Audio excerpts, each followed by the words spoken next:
இன்னைக்கு நம்ம தியானிக்க போகிற ஒரு தெய்வீக தலைப்பு என்னவென்று சொன்னால் ஞானத்தை குறித்து நாம் படிக்க போகிறோம். आज हम लोग ज्ञान के बारे में हम लोग देखेंगे, ज्ञान के बारे में। ஞானம் என்பது அநேகருக்கு வாழ்க்கையில ஒரு புரிந்த ஒரு சொல்லாக இருக்கலாம். இருந்தாலும் அதை வேதத்திலிருந்து இன்னும் நம்ம ஆழமாய் நாம் அறிந்து கொள்வதற்கு நாம் முயற்சி செய்ய போகிறோம். जो ज्ञान एक शब्द है, हम लोग बहुत सुने हैं, हम सब लोग ये शब्द को जानते हैं, फिर भी पवित्र शास्त्र के अनुसार ये शब्द का बारे में हम लोग ध्यान करेंगे। ஞானம் என்பது எவ்வளவு முக்கியமானது என்பது நான் முதலாவது சொல்ல விரும்புகிறேன். ज्ञान कितना मुख्य है उसके बारे में मैं पहले आपको बताना चाहता हूँ। இந்த ஞானத்தினால தான் தேவன் உலகத்தையே சிருஷ்டித்தவராய் இருக்கிறார். ये ज्ञान के द्वारा ही प्रभु इस दुनिया को सृष्टि किया। இந்த ஞானத்தின் அடிப்படையில் தான் உலகம் இயங்கிக் கொண்டிருக்கிறது. ये ज्ञान के अनुसार ही इस सारी दुनिया चल रही है। இந்த ஞானத்தின் அடிப்படையில் தான் நம்ம இந்த பூமிக்குரிய எல்லா அசைவுகளும் அமைந்தவைகளாய் இருக்கிறது. ये ज्ञान के अनुसार ही ये सारे पृथ्वी की हर चीज काम करती है। இந்த ஞானத்தின் உதவியினால தான் தேவன் இந்த பூமியை இயக்குகிறவராய் இருக்கிறார். ये ज्ञान के द्वारा ही परमेश्वर इस सारे पृथ्वी को चलाता है। அதனால தான் ஞானத்தை குறித்து நாம் படிக்கும் பொழுது தேவனுடைய மிகப்பெரிய இயக்கத்தை நாம் புரிந்து கொள்ள முயற்சி செய்கிறவர்களா இருக்கிறோம். इसलिए ज्ञान के बारे में हम लोग पढ़ाई करेंगे तो परमेश्वर के ज्ञान के बारे में हम लोग जान सकते हैं। இன்றைக்கு நம்ம ஆரம்பிக்கிற இந்த தலைப்பு தெய்வீக ஞானத்தை குறித்து நாம் படிப்படியாக படிக்க ஆரம்பிக்க போகிறோம். तो आज परमेश्वर के ज्ञान के बारे में इस महीना पूरा हम लोग ध्यान करेंगे। இந்த தெய்வீக ஞானமானது நம்முடைய வாழ்க்கையிலே ஒவ்வொரு நிலைகளிலும் வேலை செய்யக்கூடியவைகளாய் இருக்கிறது. ये जो परमेश्वर की ज्ञान है हमारे जीवन में हर एक जगह पर, हर प्रकार की जगह पर काम करता है। இந்த தெய்வீக ஞானம் என்பது வெறும் உபதேசங்களா இல்லாதபடி நம்முடைய வாழ்க்கையிலே அனுதினமும் செயல்படக்கூடியவைகளா இருக்கிறது. ये जो परमेश्वर के ज्ञान है, ये जो परमेश्वर देता है, वो हमारे जीवन में हर जगह पर काम करता है, इस्तेमाल होता है। ஆனாதான் இந்த ஞானம் என்பது தேவன் இயக்குகிற ஒரு பகுதியாகவே நாம் வேதத்தில் பார்க்கிறோம். ये जो ज्ञान है ये परमेश्वर ही चलाता है। இன்னைக்கு நாம வாசிக்க வேண்டிய நல்ல வசனமானது நீதிமொழிகள் 3ஆம் அதிகாரம் 19ஆம் வசனத்தில் இருக்கிறது. नीति वचन 3 अध्याय 19 वचन में हम लोग देखेंगे। நீதிமொழிகள் 3ஆம் அதிகாரம் 19ஆம் வசனம். नीति वचन 3 अध्याय 19 वचन। கர்த்தர் ஞானத்தினாலே பூமியை அஸ்திபாரப்படுத்தி புத்தியினாலே வானங்களை ஸ்தாபித்தார். यहोवा ने पृथ्वी की नींव बुद्धि से डाली और स्वर्ग के समझ ही के द्वारा स्थिर किया। அப்ப ஞானம் என்ற ஒரு பகுதியின் அடிப்படையில் தான் தேவன் சகலத்தையும் நிர்ணயித்து செயல்படுத்துகிறவராக காண்பிக்கப்படுகிறது. जो ज्ञान के द्वारा ही परमेश्वर सारे पृथ्वी को सृष्टि किया और सब कुछ किया परमेश्वर। அதனால இந்த தெய்வீக ஞானம் என்ற தலைப்பை நம்ம தியானிக்க ஆரம்பிக்கிற இந்த நாளிலே தேவன் தாமே நம்மளை ஞானத்தினாலே நிரப்பி இந்த பூமியிலே நம்மளை செயல்பட வைப்பார் என்று நான் நம்புகிறேன். इसलिए हम जो परमेश्वर के ज्ञान के बारे में हम ध्यान कर रहे हैं, इसको हम लोग अच्छे से समझकर इस पृथ्वी पर परमेश्वर के ज्ञान के अनुसार हम काम करेंगे। அதனாலதான் சொல்லுகிறது கர்த்தர் பூமியை ஞானத்தினால் அஸ்திபாரப்படுத்தினாராம். इसलिए यहाँ पर लिखा है यहोवा ज्ञान से पृथ्वी को स्थिर किया है। பூமியை அஸ்திபாரப்படுத்தினார் என்று சொன்னால் இப்ப இயங்குகிற எல்லா காரியங்களுமே அவருடைய ஞானத்தினுடைய வெளிப்பாடுகளாகவும் செயல்பாடுகளாகவும் இருக்கிறது. जो पृथ्वी की नींव बुद्ध की परमेश्वर स्थिर किया है, उसका मतलब है सारे पृथ्वी पर जो चल रही है वो परमेश्वर के ज्ञान के अनुसार, बुद्धि के अनुसार ही चल रही है। தேவனுடைய திட்டமே இந்த பூமி அனைத்தையும் தன்னுடைய ஞானத்தினால் இயக்க வேண்டும், இயக்கிக் கொண்டிருக்கிறார் என்பதை காண்பிக்கிறது. तो परमेश्वर की मकसद ही सारे पृथ्वी को अपने ज्ञान के अनुसार, बुद्धि के अनुसार चलाना है। वही यह पवित्र शास्त्र वचन के द्वारा हमें दिख रहा है। அதனாலதான் இந்த ஞானத்தை குறித்து படிக்கும் பொழுது விசேஷமாக இந்த பூமியை இயக்கக்கூடிய அறிவுகளையும் ஆற்றல்களையும் குறித்து நாம் தியானிக்க போகிறோம். इसलिए ज्ञान के बारे में हम पढ़ेंगे तो इस पृथ्वी को जो चलाता है उस ज्ञान के बारे में भी हम लोग ध्यान करेंगे। முதலாவது ஞானத்தை எப்படி நம்ம புரிந்து கொள்ளலாம் என்று சொல்லி நான் ஒரு காரியத்தை சொல்ல விரும்புகிறேன். पहले ज्ञान को कैसे हम समझ सकते हैं उसके बारे में मैं बताना चाहता हूँ। ஞானம் என்பது இந்த பூமிக்குரிய வரைபடத்துக்கு ஒப்பானது என்று சொல்லலாம். जो ज्ञान है ये सारे पृथ्वी के चित्र जैसे है। வரைபடம் அப்படின்றால் ஒரு மேப் மாதிரி இந்த ஞானம் என்பது वो एक चित्र जैसे है। அப்படி என்று சொன்னால் ஒரு இடத்திலிருந்து இன்னொரு இடத்துக்கு எப்படி நகர்வது என்பதை நம்மளுக்கு காண்பித்து கொடுப்பதுதான் ஞானம் என்று சொல்லலாம். तो एक जगह से दूसरे जगह को कैसे हम लोग जाते हैं बोल के कुछ चित्र को कुछ चिन्ह को हम लोग देखते हैं वैसे ही ஞானம் என்பது வெறும் அறிவுகளை சார்ந்தது மட்டுமல்ல, ஞானம் என்பது ஒரு அசைவுகளை சார்ந்ததாக இருக்கிறது. जो ज्ञान केवल ज्ञान नहीं है, वो कुछ कुछ जगह से दूसरे जगह जानने के लिए एक जानकारी है. ஒரு இடத்திலிருந்து இன்னொரு இடத்திற்கு, இல்லாவிட்டால் ஒரு நிலைகளிலிருந்து இன்னொரு நிலைகளுக்கு மாற்றப்படுவதற்கான வரைபடமாக நாம் பார்க்கிறோம். एक जगह से दूसरे जगह जाने के लिए जानकारी और दूसरे जगह से वह आने के लिए जानकारी, उसके बारे में वही ज्ञान बोलते हैं. இன்னொரு விதத்துல சொல்லலாம் பாருங்க, ஞானம் என்பது நீங்கள் சாதாரண நிலையிலிருந்து ஒரு உயரிய நிலைக்கு மாற்றப்படுவதற்கான வரைபடம் என்று கூட நாம் சொல்லலாம். जो आपको एक जगह से दूसरे ऊंचे जगह पर जाने के लिए एक मानचित्र आपको जानकारी है, वही उसको ज्ञान बोल सकते हैं. ஒரு உயர்ந்த ரகமான வாழ்க்கைக்கு நேராக நகர்த்துவதற்கான பாதைகளை காண்பிக்கக்கூடிய வரைபடம் என்று சொல்லலாம். एक बढ़ोतरी जिंदगी में आप जाने के लिए एक आपकी जानकारी चाहिए, वो मानचित्र के द्वारा आपको मिलता है, वो ज्ञान बोलते हैं. இந்த இந்த இந்த தலைப்பை நீங்க ஞாபகம் வைத்துக் கொள்ளுங்கள். wisdom is the map for our life என்று கூட சொல்லலாம். நம்முடைய வாழ்க்கைக்கான வரைபடம் தான் ஞானம் என்று கூட நாம் சொல்லலாம். जो ज्ञान है हमारे जिंदगी की एक मानचित्र है, वही है ज्ञान. ஏனென்று சொன்னால் நம்ம ஒரு ஒரு நிகழ்வுக்கு நேராக, ஒரு அசைவுக்கு நேராக, ஒரு மாற்றத்துக்கு நேராக போவதற்கு ஞானம்தான் நமக்கு வரைமுறைகளை காண்பிக்கக்கூடியதாக இருக்கிறது. ताकि हम लोग एक परिवर्तन में जाने के लिए ज्ञान ही उस मानचित्र के द्वारा हमें बढ़ोतरी होने के लिए, परिवर्तन होने के लिए हमें मदद करता है. அதனால்தான் நம்ம சொல்றோம் பாருங்க, தேவன் இந்த பூமியை ஞானத்தினால் அஸ்திபாரப்படுத்தினார் என்று சொன்னால் இதெல்லாம் எப்படி நடக்க வேண்டும், எங்கிருந்து எவைகள் நகர வேண்டும், எங்கிருந்து எவைகள் மாற்றத்துக்கு உட்பட வேண்டும் என்ற எல்லாவற்றையும் தெய்வீக ஞானம் தான் நமக்கு அடிப்படையாக உருவாக்கி கொடுத்திருக்கிறது. इसलिए यहाँ पर जो हम लोग नीति वचन 3:19 में पढ़े थे, यहोवा ने पृथ्वी पर जो ज्ञान को नींव पर बुद्धि से स्थिर किया, उसका मतलब एक जगह से दूसरे जगह जाने के लिए पृथ्वी पर हर एक परिवर्तन के लिए ज्ञान ही जरूरी है. இன்னொரு விதத்துல நம்ம ஞானத்தை குறித்து புரிந்து கொள்ளலாம் பாருங்க. நம்முடைய அறிவுக்கும் நம்ம விரும்புகிற வெற்றிகரமான நிலைக்கும் நடுவாக இணைக்கக்கூடியதுதான் அந்த ஞானம் என்று சொல்லலாம். जो हमारे ज्ञान और हमारे विजय जीतने के जो दिमाग से हमें कैसे जानते हैं, वही ज्ञान बोलते हैं. எப்படி என்றால் நம்ம ஒன்றை விரும்புகிறோம், ஆனால் ஒன்றை நிறைவேற்றி அதனுடைய பலனை பார்க்க விரும்புகிறோம் பாருங்க. அந்த இரண்டையும் இணைக்கக்கூடிய அந்த வெற்றிடமாக காண்பிக்கப்படுவதுதான் அந்த ஞானம் என்று சொல்லலாம். जो कुछ हम चाहते हैं, कुछ जगह पर हम लोग जानते हैं, जो हम चाहते हैं उसको जानने के लिए एक हम जानकारी लेते हैं, वही बुद्धि बोलते हैं, ज्ञान. wisdom is the gap அப்படின்னு சொல்லலாம். அப்படி என்றால் நம்ம ஒன்றை விரும்புகிறோம், ஒன்றை நிகழ்த்த விரும்புகிறோம், அதை நிறைவேறி முடிக்க வேண்டும் நல்லபடியாக என்று சொன்னால் அதுக்கு நடுவாக இருக்கக்கூடியதுதான் ஞானம் என்று சொல்லலாம். हम लोग जो चाहते हैं उसको पूरा करने के लिए हम लोग जो गैप रहता है उसको पूरा करने के लिए हमें जो जानकारी चाहिए उसको ही बुद्धि बोलते हैं. இப்ப தேவன் ஆதியாகமம் 1ஆம் அதிகாரத்திலே பார்க்கும் பொழுது கர்த்தர் இந்த வானத்தையும் பூமியையும் சிருஷ்டித்தார் என்று சொல்லுகிறோம்.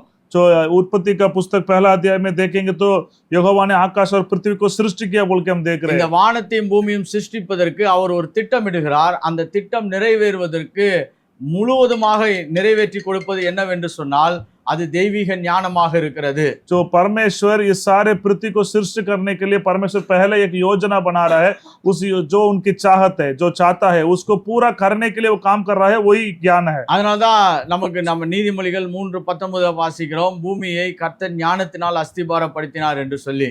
इसलिए नीति वचन 3:19 में पढ़ रहे, यहोवा पृथ्वी की नींव बुद्धि से डाली. அப்ப இந்த ஞானம் தான் சகலவற்றையும் இந்த பூமியிலே ஒருங்கிணைப்படுத்தி அதை செயல்படுத்தியும் இருக்கிறது.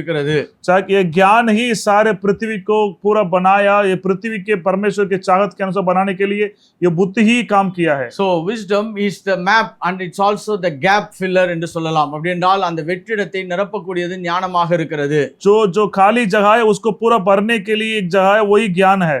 இன்னொன்று ஞானம் என்பது நமக்கு ஒரு மேம்பாலம் மாதிரி, நம்மளுடைய பிரச்சனைகளுக்கும் நம்முடைய தீர்வுகளுக்கும் நடுவாக இருக்கக்கூடிய மேம்பாலம் மாதிரி என்று சொல்லலாம். जो बुद्धि है, जो हमारे ज्ञान और जो हम चाहते हैं उसी के बीच में रहने वाले एक ब्रिज जैसे है. It's a bridge between the problem and the solution அப்படின்னு சொல்லலாம். அப்படி என்றால் ஒரு மேம்பாலம் மாதிரி, ஒரு பிரச்சனையிலிருந்து நீங்கள் தீர்வுக்கு நகர்வதற்கான ஒரு மேம்பாலமாக அது இருக்கிறது. जो समस्या से समाधान जाने के लिए जो बीच में एक ब्रिज जैसे ये बुद्धि काम करती है. அங்க ஆழத்தின் மேல் இருள் இருந்தது, பூமி இருட்டா இருந்துச்சு. இப்ப தேவன் அதை சரிப்படுத்துவதற்கு அதை தீர்வு கொண்டு வருவதற்கு தன் ஞானத்தினால் அவைகளை நிறைவேற்றி இருக்கிறார். जो वहां पर हम उत्पत्ति का पुस्तक में पढ़ रहे थे, गहरे में बेदुल पड़े थे, उसको पूरा परमेश्वर पूरा सृष्टि करने के लिए वो परमेश्वर की चाहत था, उसके बीच में एक ज्ञान ब्रिज जैसे काम कर रहा है. அதனாலதான் இதனுடைய முக்கியத்துவத்தை முதலாவது சொல்ல விரும்புறோம் பாருங்க. இந்த பூமியே ஞானத்தினாலதான் இயக்கப்படுகிறது, உருவாக்கப்படுகிறது, நிலை நின்று கொண்டிருக்கிறது.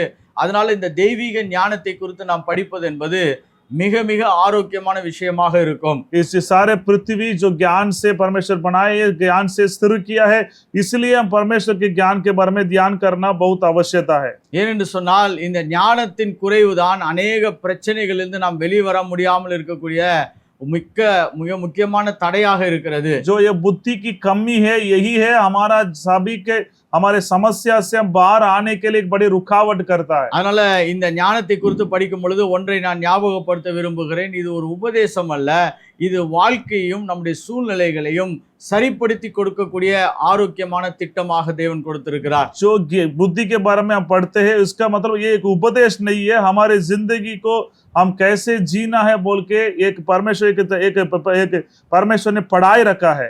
உபதேசம் என்பது மாற்றப்பட முடியாதவைகள், அதை மாற்றி அமைக்க கூடாதவைகளாக இருக்கிறது. तो उपदेश है वो कभी भी नहीं बदल सकता है, वो कोई भी बदल नहीं सकता है उसको. ஆனால் ஞானம் என்பது என்னன்னா ஒரு சூழ்நிலைகளையும் ஒரு சந்தர்ப்பங்களையும் சார்ந்ததாக இருக்கிறது. जो बुद्धि है एक जो परिशुद्धि के हिसाब से वो काम करता है. இதுவும் தேவனுடைய செயல்கள் தான். எப்படி என்று சொன்னால் எதை எப்பொழுது எப்படி செய்ய வேண்டும் என்ற ஒரு யூகத்தை வகுக்கக்கூடியவைகளாய் இருக்கிறது. कौन से चीजों को कब करना है, कौन से काम कब करना है बोल के परमेश्वर एक युक्ति के अनुसार हमें चलाता है.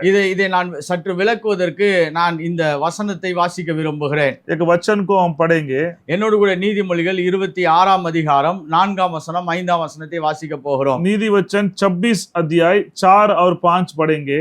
ஏனென்று சொன்னால் இந்த வசனம் நமக்கு ஒரு பெரிய தெளிவை கொடுக்கக்கூடிய வசனமாக இருக்கிறது. இந்த ரெண்டு வசனங்களும் ये वचन हमें एक अच्छे एक रोशनी देता है. नीति वचन 26 का 4 பார்க்கிறோம் பாருங்க. 4ஆம் வசனத்தை வாசிக்கிறேன். நீதிமொழிகள் 26:4. மூடனுக்கு அவன் மதியினத்தின்படி மறு உத்தரவு கொடாதே, கொடுத்தால் நீயும் அவனை போலாவாய். मूर्ख को उसके मूर्खता के अनुसार उत्तर ना देना, ऐसे ना हो कि तू भी उसके तुल्य ठहरे.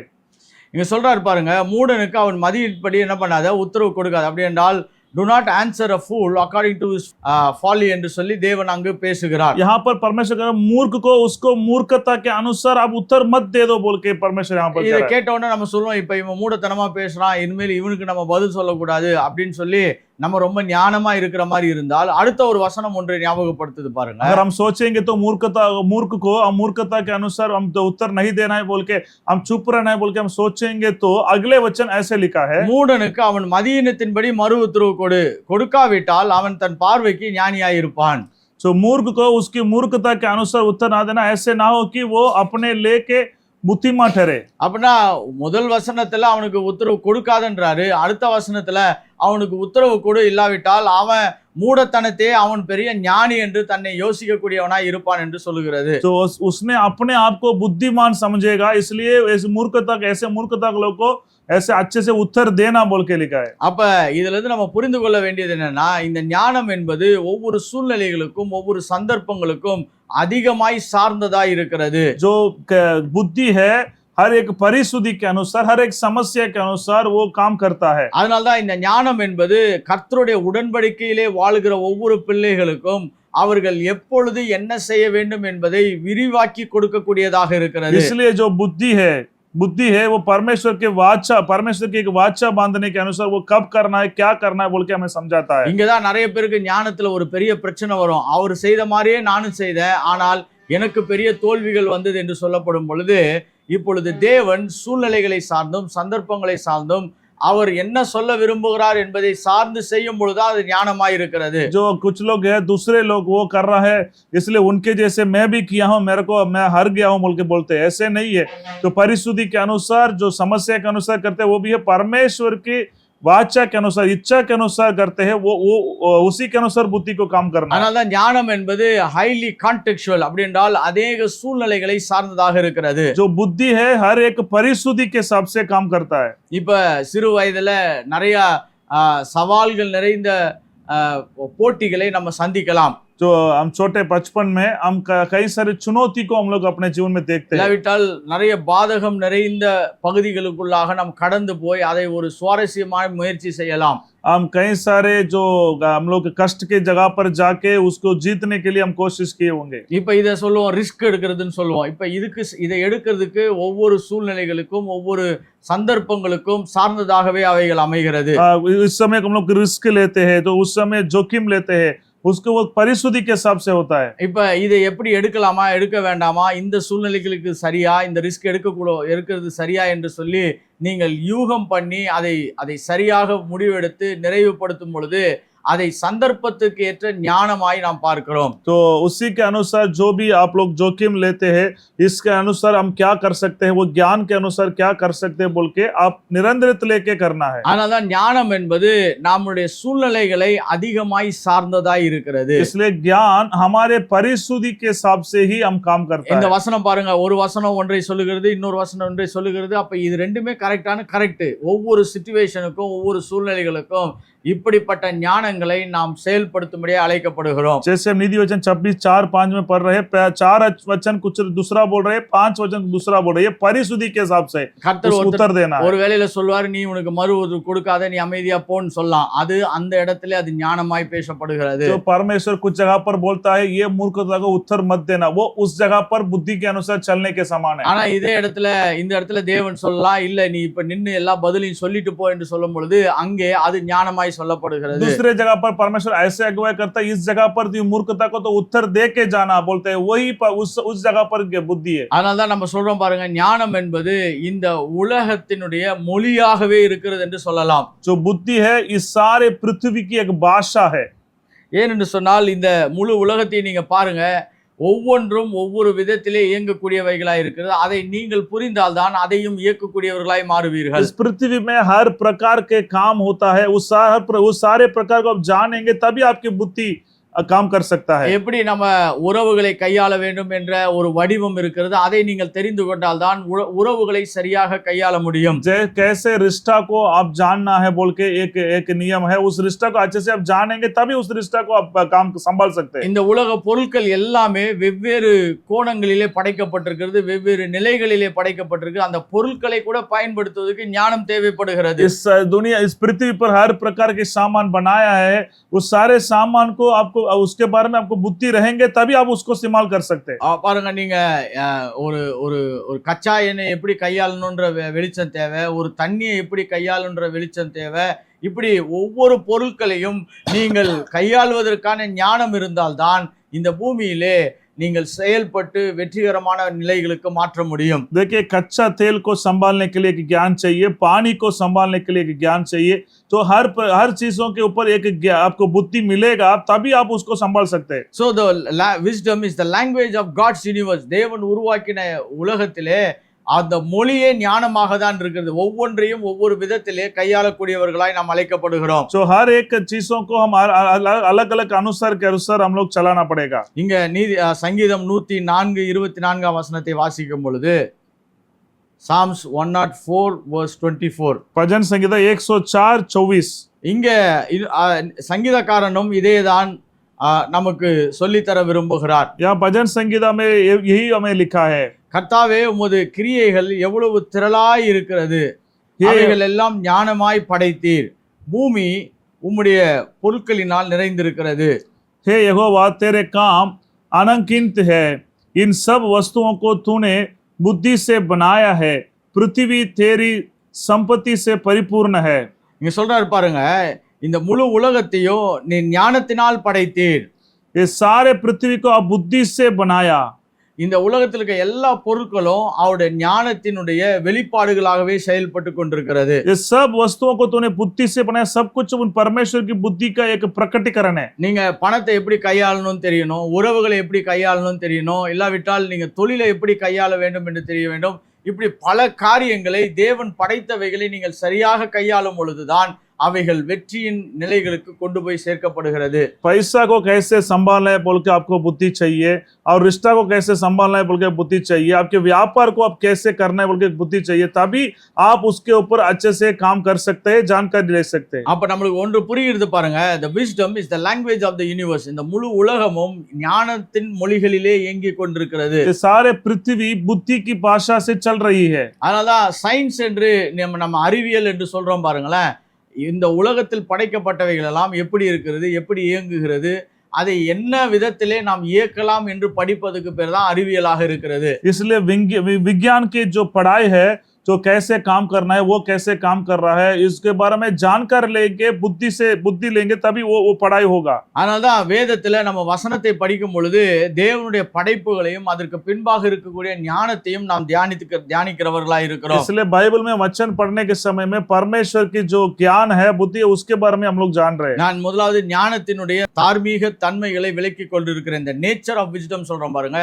இது எல்லாமே தேவனை வெளிப்படுத்தக்கூடியவைகளாகவே இருக்கிறது. जो बुद्धि के बारे में मैं बता रहा हूँ, यह सब कुछ है परमेश्वर को ही प्रकट कर रहा है. இங்க சங்கீதம் 19ஆம் அதிகாரம் 1ஆம் வசனத்திலிருந்து 3ஆம் வசனம் வரைக்கும் வாசிப்பீர் என்று சொன்னால், भजन संहिता 19 का 1 से लेकर 3 तक पढ़ेंगे तो சங்கீதம் 19ஆம் அதிகாரம் 1ஆம் வசனத்திலிருந்து வாசிக்கும் பொழுது, வானங்கள் உம்முடைய மகிமையை வெளிப்படுத்துகிறது, ஆகாய விரிவு உம்முடைய கரங்களின் கிரியைகளை அறிவிக்கிறது.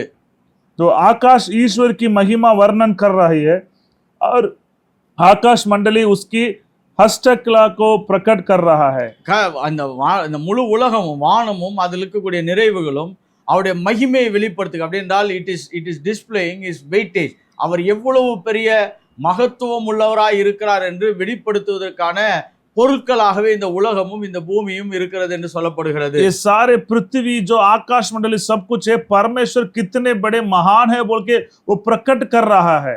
இந்த முழு உலகத்தை உட்கார்ந்து நீங்க ஒவ்வொன்றாக ஆராய்ச்சி செய்து பாருங்க. அவருடைய ஞானம் எவ்வளவு ஆழமானவைகள், எவ்வளவு அற்புதமானவைகள் என்பதை நாம் கண்டுபிடிக்கலாம். तो आप सारे पृथ्वी को थोड़ा ज्ञान से देखिए, परमेश्वर कितना ज्ञान से सारे पृथ्वी को बनाया बोल के आप जान सकते हो. அப்ப தெய்வீக ஞானம் என்பது இந்த பூமிக்குரிய வரைபடங்களாகவே நமக்கு கொடுக்கப்பட்டிருக்கிறது. இதை கண்டுபிடிக்கிறவர்கள் அதை சரியாக செயல்படுத்தி இயக்கி அவர்கள் வாழ்க்கையில வெற்றி பெற முடியும். जो परमेश्वर के ज्ञान के द्वारा ही परमेश्वर पृथ्वी को बनाया, जो ज्ञान है, जो बुद्धि है, वो पृथ्वी की भाषा है. इस भाषा को जो लोग जानते हैं वही लोग विजय पा सकते हैं. ஒரு சுவாரஸ்யமான தகவலை நான் இந்த நீதிமொழிகள் 4ஆம் அதிகாரம் 5ஆம் வசனத்திலிருந்து சொல்ல விரும்புகிறேன். नीति वचन 4 का अध्याय 5 से एक बात बोलना चाहता हूँ. நீதிமொழிகள் 4ஆம் அதிகாரம் नीति वचन 4 का 5 5ஆம் வசனத்திலிருந்து நான் சில வசனங்களை வாசிக்க விரும்புகிறேன் பாருங்க. நீதிமொழிகள் 4ஆம் அதிகாரம் 5ஆம் வசனத்திலிருந்து. नीति वचन 4 का 5 से लेकर पढ़ेंगे. ஞானத்தை சம்பாதி, புத்தியும் சம்பாதி, என் வாயின் வார்த்தைகளை மறவாமலும் விட்டு விலகாமலும் இரு. बुद्धि को प्राप्त कर, समझ को भी प्राप्त कर, उनको भूल ना जाना, ना मेरी बातों को छोड़ना. அதை விடாதே, அது உன்னை தற்காக்கும், அதன் மேல் பிரியமாயிரு, அது உன்னை காத்துக்கொள்ளும். बुद्धि को ना छोड़, वो तेरी रक्षा करेगी, उससे प्रेरित रख, वो तेरा पहारा देगी. ஞானமே முக்கியம். ஞானத்தை சம்பாதி, எண்ணத்தை சம்பாதித்தாலும் புத்தியை சம்பாதித்துக்கொள். बुद्धि को इशरत है, इसलिए उसकी प्राप्ति के लिए यातना करो. जो कुछ तू प्राप्त करे उस प्राप्त को तू कर, परंतु समझ की प्रपत्ति का यातना काटना ना पाए. நீ அதை மேன்மைப்படுத்து, அது உன்னை மேன்மைப்படுத்தும். நீ அதை தழுவிக்கொண்டால் அது உன்னை கனம் பண்ணும். उसकी बढ़ाई कर, वो तुझको बढ़ा देगी. जब तू उससे लिपट जा, तब वो तेरी महिमा करेगी. அது உன் தலைக்கு அலங்காரமான முடியை கொடுக்கும். அது மகிமையான கிரீடத்தை உனக்கு சூட்டும். वो तेरे सिर शोभायमान भूषण बांधोगी, और तुझे सुंदर मुकुट देगी. ஞானம் என்னெல்லாம் கொண்டு வந்து சேர்க்கும் என்பதை குறித்து இந்த வசனம் சொல்லுகிறது. ज्ञान क्या क्या आपके जीवन में देगा बोल के ये सारा वचन बता रहा है. இப்ப நீங்க இந்த தமிழ்ல வாசிக்கும் பொழுது பாத்தீங்கன்னா, இங்க வந்து ஒரு எல்லாமே வந்து ஞானம் என்பது ஏதோ ஒரு எப்படி சொல்லலாம்னா ஒரு நியூட்ரல் ஜெண்டர் மாதிரி பேசப்படுது. அப்படி என்று சொன்னால் இது ஆணாகவோ இல்லாவிட்டால் பெண்ணாகவோ சித்தரிக்காமல் தமிழ்ல பேசப்பட்டிருக்கிறது. जो ये एक ये जो ज्ञान के बुद्धि के बारे में यहाँ पर जितनी बात बोला है, ये सब कुछ एक लड़का के लिए लड़की के लिए ऐसे नहीं, वो न्यूटर के लिए, ऐसे सभी के लिए ये। ஆனா நீங்க ஆங்கிலத்திலேயும் விசேஷமாக நீங்க ஹீப்ரூ டெக்ஸ்ட்லயும் நீங்க போய் இதை படித்தீங்கன்னா இது ஒரு பெண்ணாக சித்தரிக்கப்பட்டிருக்கும். जो आप मूल भाषा हिब्रू भाषा में देखेंगे, ये सब चीजों है, ये सब लड़की की जो अलंकार के बारे में बताता है। இங்க நம்ம 8ஆம் வசனத்தை வாசிக்கிறேன். நான் ஆங்கிலத்திலையும் வாசிக்கிறேன், பின்பு அதை தமிழ்லையும் வாசிக்கிறேன். அப்பொழுது உங்களுக்கு அந்த வித்தியாசம் நல்லா புரியும். जो 8वां वचन को मैं पढ़ता हूँ, उसको आपको अंग्रेजी में और तमिल में भी पढ़ता हूँ मैं। Exalt her and she will promote you, she will bring you honor when you embrace her. Okay, இங்க தமிழ்ல சொல்லுது பாருங்க, நீ அவளை உயர்த்து அவள் உன்னை உயர்த்துவாள், நீ அவளை கனப்படுத்து அவள் உன்னை மேன்மைப்படுத்துவாள், கனம் பண்ணுவாள் என்று சொல்லப்படுகிறது. तो अंग्रेजी में लिखा है, उसकी तू पढ़ाई कर, वो तुझको बड़ाई करे देगी, जब तू उससे लिपट जा तब वो तेरी महिमा करेगी। जो हिंदी में भी हमें जो एक लड़की के शब्द से ही यहाँ पर लिखा है। ஆனா தமிழ்ல பாத்தீங்கன்னா ஞானம் என்ற வார்த்தை தான் பயன்படுத்தப்பட்டிருக்கு. இது ஆணோ பெண்ணையோ குறிக்கப்படாத ஒரு சொல்லாகவே இருக்கிறது. ஆனால் ஒரிஜினல் டெக்ஸ்ட்ல பாத்தீங்கன்னா ஷீ ஃபெமினைன் ஜெண்டர் தான் யூஸ் பண்ணப்பட்டிருக்குது ஞானத்திற்கு. जो बुद्धि के लिए जो अंग्रेजी में जो मूल भाषा में वहां पर जो लड़की की जो आवाज है वो शब्द से ही बता रहा है। இது ரொம்ப ஒரு முக்கியமான ஒரு கருத்தை இருக்கிறதுனால தான் நான் இந்த இடத்தை நான் விளக்க விரும்புகிறேன். यहाँ पर जो मुख्य बात है, इसलिए मैं इस बातों को और समझाना चाहता हूँ। பாருங்க, பைபிள் ஸ்டடியோட நோக்கமே என்னன்னா அதை சும்மா மேலோட்டமா படிச்சுட்டு நம்ம ஒரு 4-5 பாயிண்ட்டை தியானித்து போறதல்ல, அதை சரியாக புரிந்து கொண்டு வாழ்க்கையிலே அதை எப்படி செயல்படுத்த வேண்டும் என்று கண்டுபிடிப்பதுக்கு தான் பைபிள் ஸ்டடி வைக்கப்படுகிறது. जो बाइबल के अध्ययन मतलब केवल 4 पॉइंट को मैं प्रचार करके आप लोग सुन के जाने के लिए नहीं है, कुछ तो हम लोग अच्छे रीति से जानना है, वचन के अंदर जो है उसको अच्छे रीति से हम जानना है। இப்போ இந்த இடத்துல நீங்க சின்சியரா உட்கார்ந்து பாத்தீங்கன்னா ஏன் அதை ஒரு பெண்ணாக பேசப்படுகிறது, क्यों यहाँ पर एक लड़की की आवाज से बता रहा है। இதை எழுதின நீதிமொழிகளை எழுதின ஞானவானாகிய சாலமோன் இன்னும் மற்ற ஞானிகள் கூட அன்றைக்கு இருந்த காலகட்டத்தின் சூழ்நிலைகளை சரியாக புரிந்தவர்களாய் இருந்தார்கள். जो उस समय में जो सुलेमान ये जब ये पुस्तक लिखा था, उस समय की जो परिस्थिति को वो जान के ये सब कुछ लिखा है। இந்த பூமியில மனிதர்கள் பல நிலைகளை பல காரியங்களை அதிகமாய் தேடுவது உண்டு. इस पृथ्वी पर मनुष्य लोग हर जगह पर कुछ चीजों को ढूंढते रहते हैं। ஆனால் எல்லா மனுஷனும் பாத்தீங்கன்னா ஏதோ ஒரு காலகட்டத்திலே ஒரு பெண்ணோடு அவன் வாழ வேண்டும் பழக வேண்டும் என்ற ஒரு தேடுதலை உடையவனாகவே இருக்கிறான். कैसे भी एक आदमी एक मनुष्य एक अपना जिंदगी में एक समय एक औरत के साथ संबंधित रखता है। பாருங்க, அவன் திருமணத்துக்காகவோ இல்லாவிட்டால் ஒரு நல்ல விதமான வாழ்க்கை சூழ்நிலைகளை அமைத்துக் கொள்வதற்கு ஒரு டேட்டிங்காகவோ இல்லாவிட்டால் யாரையோ காதலிப்பதற்காகவோ மனிதன் ஒரு காலகட்டங்களில் தீவிர முயற்சி எடுக்கிறவனாய் இருக்கிறான். जो कैसे भी एक मनुष्य एक जगह पर शादी करने के लिए, नहीं तो उसको पालन करने के लिए, नहीं तो कैसे प्रेम करने के लिए वो उसने कैसे भी लड़की को औरत को ढूंढता है। இந்த காலகட்டத்திலேயே அதிகமா இருக்கிறது. அந்த காலகட்டத்துல ரொம்ப முக்கியமான வேலையாகவே இருந்துச்சு. तो उस समय में यही मुख्य काम है। अभी तो कुछ लोग काम करके करते हैं, जो पुराने समय में सुलेमान के समय में यही उसका काम है। அப்ப அந்த ஆண்கள் எவ்வளவோ தடைகள், எவ்வளவோ பிரச்சனைகள், எவ்வளவோ சூழ்நிலைகளை தாண்டி ஒரு பெண்ணை தன்னுடைய வாழ்க்கையில அடைய வேண்டும் என்பதற்காக மிக மிக வைராக்கியமாய் பயணம் செய்வார்கள். उस समय में एक लड़की को पूरा कब्जा करने के लिए बड़े बड़े काम करते हैं उस समय में, सुलेमान के समय में। நீங்க காதலிக்க நிறைய பேருடைய லைஃப்ல போய் நீங்க உட்கார்ந்து பார்த்தீங்கன்னா கூட நிறைய தடைகளை தாண்டி தான் இந்த காதல் என்ற ஒரு காரியத்தை இயக்கி இருப்பார்கள். जो पुराने समय में देखेंगे लड़की को पसंद करते तो उनके लिए कई सारे जो जोखिम लेके ही वो काम करता है। நான் என்னோட லைஃப்ல வந்து இந்த காதலிச்ச சில பேரோட கூட கவுன்சிலிங் பண்ண வேண்டியதா இருக்கும் பாருங்க. அப்போ அவங்களுடைய பயணங்கள், அவங்களுடைய முயற்சிகள், அவங்களுடைய தீவிர திட்டங்கள் எல்லாம் யோசித்து பார்த்தீங்கன்னா இவ்வளவு ஒரு வேகமாக ஒரு பெரிய ஆர்வமாக ஒரு பெரிய வெறித்தனமாக இவ்வளவு டிராவல் பண்ணியிருக்கிறாங்களேன்னு எனக்கு தோணும். जो जैसे कि एक जो प्रेम की पसंद में फंसे हुए लोगों को मैं सलावत देने के लिए कुछ समय गया है, वैसे लोगों से बात करेंगे। ये लोग कितना जिज्ञासा के साथ, कितना प्यासा के साथ एक को पसंद करने के लिए कितना काम कर रहा है। ஒரு பேஷனேட்டா டிராவல் பண்ணியிருப்பாங்க. அதுதான் ஒரு ஆத்மீக வேகத்தோடு டிராவல் பண்ணியிருப்பாங்க. அதனால இந்த வார்த்தை யூஸ் பண்ணப்படுறதுக்கான மிக முக்கியமான காரணம் இதுதான். जो एक पूरे मन से वो उसको पूरा अपने कब्जा में लेने के लिए कई सारे काम करता है एक लड़का, इसलिए यहाँ पर भी एक शब्द यहाँ पर लिखा है जो लड़की की आवाज से 8वां वचन में लिखा है। எப்படி ஒரு மனுஷன் ஒரு பெண்ணை தன்னுடைய வாழ்க்கையில அடைவதற்கு எவ்வளவு தீவிரமாக பயணம் செய்து எவ்வளவு தீவிர முயற்சி எடுக்கிறானோ அந்த போல ஞானத்தை நீ தேடுகிறவனாய் மாற வேண்டும் என்பதற்காகவே இந்த வார்த்தை பயன்படுத்தப்பட்டிருக்கிறது. कैसे ही एक लड़का एक लड़की को पसंद करता है तो कितना वो उसके जी के जोखिम लेकर करता है उसे अपना कब्जा में अपने पास लेने के लिए, वैसे आप भी एक बुद्धि को आप बुद्धि के लिए इतना काम करो, अपने सौभाग्य पास लेने के लिए इतना काम करो बोल के यहाँ पर लिखा है। A deep pursuit you will get wisdom. நீங்கள் ஒரு தீவிர தேடுதலினாலும் ஒரு தேடுதல் முயற்சியினால்தான் ஞானம் உங்களுக்கு கிடைக்கும் என்று காண்பிக்கப்படுகிறது. ज्ञान बुद्धि आपको कैसे मिलेगा? आप बहुत तेज से कोशिश करेंगे तभी आपको मिलेगा। நிறைய பேர் ஞானம்னா அது தானா வர வேண்டியது தானே, அது அது கர்த்தர் கொடுக்குறேன்னு சொன்னா அவர் கொடுக்க வேண்டியதானேன்னு சொல்லுவாங்க.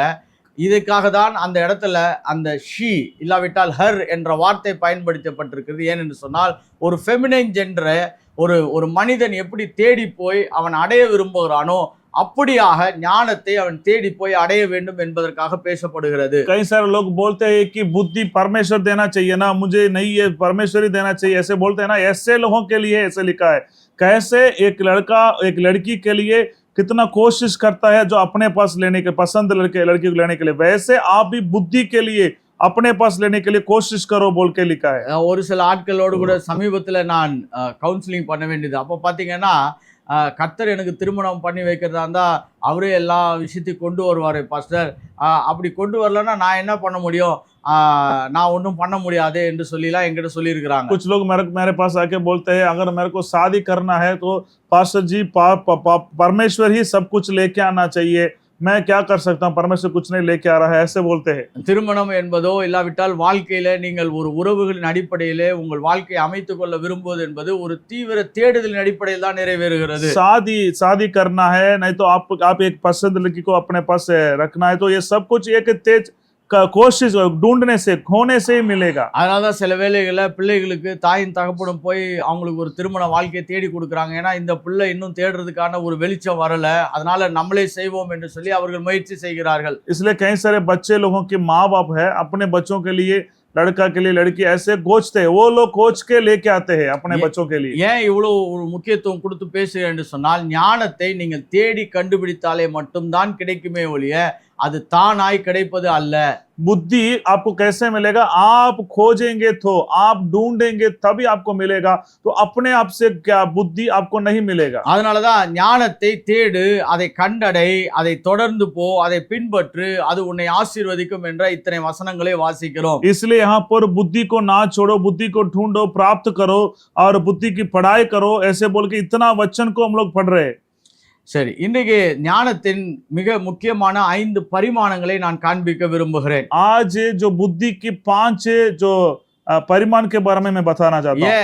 ஏன் ஃபர்ஸ்ட் கிளாஸ்ல நான் இதை விரிவாக்க விரும்புகிறேன் என்று சொன்னால் பல நிலைகளிலே மக்கள் ஞானத்தை ஒரு பகுதியாகவே பார்க்கிறார்கள். இது பல பகுதிகளை உடையவைகளாக இருக்கிறது. जो बुद्धि के बारे में लोग एक तरफ को ही देखते, एक प्रकार का ही देखते, ये कई सारे प्रकार में रहता है। इसमें से 5 प्रकार की आयाम के बारे में हम लोग देखेंगे। அதனால தான் இன்றைக்கு the 5 dimensions of the wisdom என்று நான் பேச விரும்புகிறேன். जो 5 आयाम, जो बुद्धि की 5 आयाम के बारे में हम लोग आज देखेंगे। இந்த 5 dimensions of wisdom ஏனென்று சொன்னால் இந்த அடிப்படையை நீங்கள் எவ்வளவுக்கு எவ்வளவு நல்லா புரிந்து கொள்கிறீர்களோ அப்பொழுது நீங்கள் செயல்படுவதற்கான வாய்ப்பும் அதிகமாக பூமியிலே உண்டாக்கப்படுகிறது. जो कितने इसको आप जो नींव है उस बुद्धि को कितना आप जानेंगे वो तभी आप लोग अच्छे से जान सकते हैं आगे। the 5 dimensions of wisdom இதான் நம்மளுடைய ஃபர்ஸ்ட் முதல் பகுதியாக நான் இதை பேச விரும்புகிறேன். जो 5 प्रकार की जो बुद्धि की आयाम है। எப்பயுமே நம்ம இந்த பைபிள் ஸ்டடியில கொஞ்சம் கொஞ்சமாக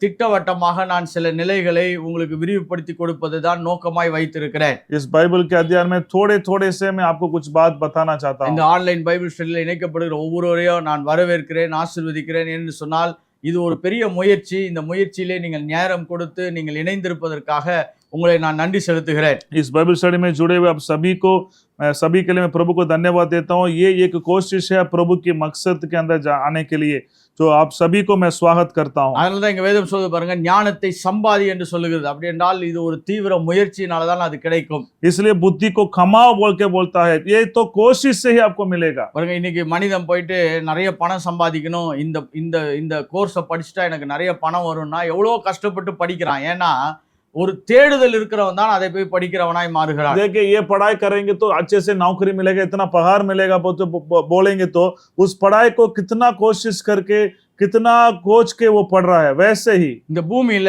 நம்ம ஞானத்தை தேடுகிற பொழுது ஒரு பெரிய முயற்சிகளுக்கு அப்புறம் கர்த்தர் நம்மளுக்கு அது தருகிறவராக இருக்கிறார். इस पृथ्वी पर बुद्धि को आप खोजेंगे तो परमेश्वर आपको देगा। சரி, முதலாவது காரியமாய் ஒன்று சொல்ல விரும்புவது இந்த 5 dimensions of wisdom. முதலாவது ஆவிக்குரிய ஞானம்.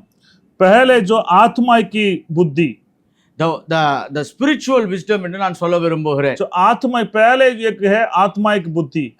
5 விதமான ஞானங்களை இன்றைக்கு நான் விவரிக்க விரும்புகிறேன். முதல் ஞானம் என்னவென்று சொன்னால் spiritual wisdom, ஆவிக்குரிய ஞானம் என்று சொல்ல விரும்புகிறேன். तो 5 बुद्धि के 5 प्रकार की बुद्धि के बारे में आपको बताना चाहता हूं। जो पहले है आत्माइक बुद्धि। இந்த ஆவிக்குரிய ஞானம் என்னவென்று சொன்னால் கர்த்தருக்கு பயப்படுதல், பாவத்தை வெறுக்குதல் என்ற அர்த்தம். जो आत्माइक की जो बुद्धि है वो एक ही है, दो है परमेश्वर की भय मानना और पापों को नफरत करना।